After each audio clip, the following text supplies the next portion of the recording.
Hey there, I'm Steve, and welcome to Jamsin Entertainment. Today on Throwback Thursday, I'm talking about Tremors. I know there's more than one movie, but going forward, I'm going to split series up. They're going to get a video each. Spoiler alert! You've been warned. This is a great, entertaining film. It opens up with two of the main characters, Val and Earl, Kevin Bacon and Fred Ward. Great chemistry. It's a great introduction to their friendship and how they will tackle the situation that happens. For instance, one of the things they do to solve problems, especially between them each other, is they'll play rock, paper, scissors to see who does what. Sometimes it's a gross job, sometimes it's a heroic job, and you'll see that play out throughout the movie. The other main character is Rhonda, who is a college grad student, seismologist, and the three of them really figure out the mystery and solve the problem that is the graboids, the large creature that causes tremors. The whole movie takes place in this little town called Perfection in Nevada. Not sure if it's a real place or not, but this is where the movie takes place, and you see this extremely small town. You see a sign in part of the movie like Perfection, population 14, so really small. You see this town tackle this problem. And it's more than a town. It's really a family, very diverse family that works really well together. Everyone knows each other so well. A lot of times they don't need to speak. They just get these, these physical cues, the body language reading, facial reading. They can communicate very effectively. The one way that the graboid knows, or graboids knows where you are, is that it feels vibrations in the earth. So being able to read each other that well is very helpful and effective. And everyone in this movie is smart. There's no one person, with the exception of the boy, Melvin, but he's a kid. He's a kid in a very small town that has like no real direction. If he just had some guidance, if he went out and worked with Earl and Val, he would have been a great asset to the community. But it just wasn't written that way. But everyone in the movie, aside from the kid, is extremely smart, or else they wouldn't be able to solve the problem and come out on top. But the graboids are equally smart. Because they sense vibrations through the ground and they can move very fast, they can navigate around objects, or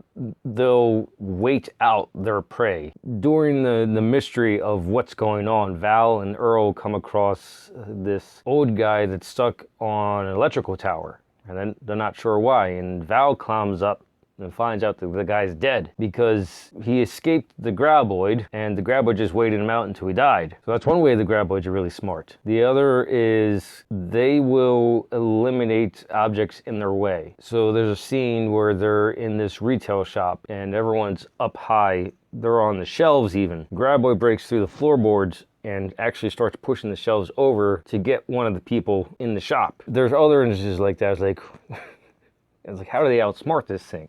It's really difficult, but they do. It's very clever and entertaining how they do that. This movie does an amazing job of keeping tension up. So it starts out with just a mystery, like what is going on here? And they find out a little more at a time. And at first, they think the graboids is just what ends up being part of the larger creature. It's these four tentacles that come out of its mouth that have its own mouth so they can grab stuff, hence graboids, and then eat it. And so they're trying to figure this out, and they get little clues here and there. And on top of all of that, each time something goes right for them, something goes horribly wrong at the same time. They just can't seem to catch a break. Each time they have they think they got the thing figured out and they defeat it. Wrong. Until they actually do defeat it. I really recommend you watch the movie. I know I put spoiler warnings in front of these movies, but I do my best not to spoil the movie completely because it is very enjoyable to watch, very entertaining, very funny. I recommend you get this on Blu-ray as a collection pack. That's how I bought it. I think there's the collection pack I have is 4 movies. I think there's a fifth one. I'm pretty sure there was a TV series or at least a mini series around it. I don't recall. I've only ever seen the movies, but there is a lot of swearing in the movie. But I would say this is a good movie to get your kids into monster and horror movies because it's at such a level. Well, yes, it will scare them and possibly give them nightmares. We all grew up with movies like that and we turned out perfectly fine, or at least I can speak for myself. I saw some movies as a kid where you think kids would be traumatized by them, but I wasn't. And I don't think this movie would traumatize kids. And the strong language that's dependent on you. How do you feel about that? But I would say this is a good movie for kids to get their feet wet into the horror and monster movies. Let me know in the comments below your thoughts on Tremors or other such monster movies, because this movie isn't supposed to be really taken seriously. It's really tongue-in-cheek, and I'm interested to watch other movies like that. Like Gremlins is another one like that. But I would like to see other movies like that, like Critters, for instance. I would like to see Critters. That looks hilariously bad. If you like what you saw, like it. If you think other people will like it, share it. If you really liked it, hit the subscribe button. Thank you for watching and live your imagination.